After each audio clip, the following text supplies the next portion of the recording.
So what is Facebook? It's currently the largest social network in the world. With such a large user base, ignoring Facebook really isn't an option for most marketers. Facebook has three tools: pages, ads, and groups that can be used by anyone. Each of these options has its own purpose, and they can be combined for greater reach.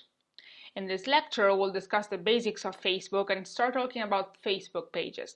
Then we'll have two more lectures that will explore more in-depth pages and what they can do for you. We'll then move on to Facebook ads and Facebook groups.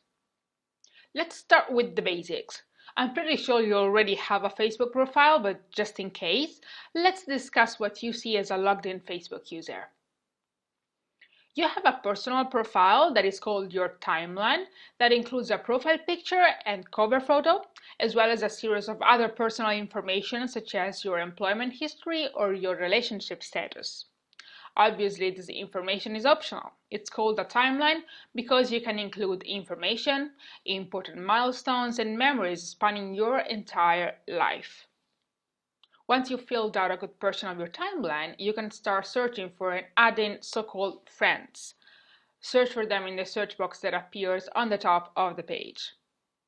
Finding friends on Facebook is incredibly important, not simply to connect for connection's sake, but to stay up to date on your friends' latest news, thoughts, activities, and tastes. And the place to access that information is your newsfeed. The newsfeed is the first thing you see once you have logged in. There you'll view friends' status updates, new photos, links to articles, etc., and the contents posted by the pages that you like. You can interact with each post by liking it, commenting on it, or sharing it on your own timeline. Needless to say, Facebook can be an enormous source of distraction. I personally used to waste a lot of time checking out everything that appeared on my newsfeed until I found a free plugin that tremendously increased my productivity. It's called Facebook Purity. You can just Google it and install it in your browser, and it will give you the option to hide your timeline completely. It might prove incredibly useful when you have to concentrate on something. If Facebook Purity doesn't work in your browser, you can also use another plugin called Social Fixer. Most entrepreneurs, especially those that are just at the beginning of their journey, do everything by themselves. If this is your case, you just cannot afford to waste precious time. There is one important rule you need to remember.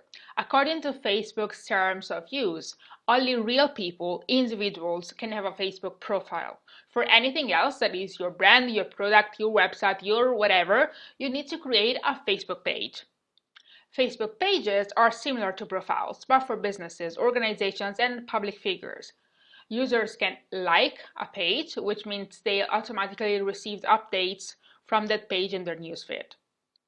While profiles require a mutual relationship between friends, pages can be liked by anyone without a requirement for the page creator to accept a fan. They also don't have a restriction on the number of fans that they can have, like profiles which are limited to 5,000 friends. Facebook pages are the simplest, easiest way to start marketing with Facebook. They are free, relatively easy to set up, at least in their basic forms, and incredibly flexible. Each page has a profile photo and cover image. Your profile photo should be your logo, or if you don't have one, a representative image of your product. Remember that the picture you choose should be recognizable even in a very small size. The cover image will enhance your page and draw the eye of your visitors. It's really up to you to choose what you put there, but there are some rules you should respect. Covers can't be deceptive, misleading, or infringe on anyone else's copyright. You can't encourage people to upload your cover to their personal timelines, and you should not include too much text. At the moment, it is unclear what percentage of text with respect to the total surface of the image Facebook allows, but let's say you should try to keep it visual. Make sure you do not hide any content behind the profile photo. Instead, try to balance your design by placing some elements on the right. Create a design that is consistent with your website or your product design. You can also add a call to action and a link in the image description. After creating your page design, you are ready to start filling out all the other details.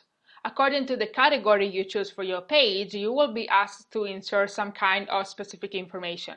For example, if you create a page for a movie, you can specify the name of the director, the plot, the cast, and other relevant information that you will not find, for instance, in the website category. Just visit the information section and complete all the fields. Awesome! Now you are ready to start updating your page with actual content. Something I love about Facebook is that you can schedule your updates. Instead of hitting the publish button, just select schedule and then choose a time and a date. And that's it. This is another great way to optimize your time and efforts. You can schedule your posts 1 week ahead or even 1 month ahead, which is awesome. But make sure you check your page daily anyways, because there may be comments to moderate or messages to reply to. We'll discuss more about content in our next lecture, so I'll see you there.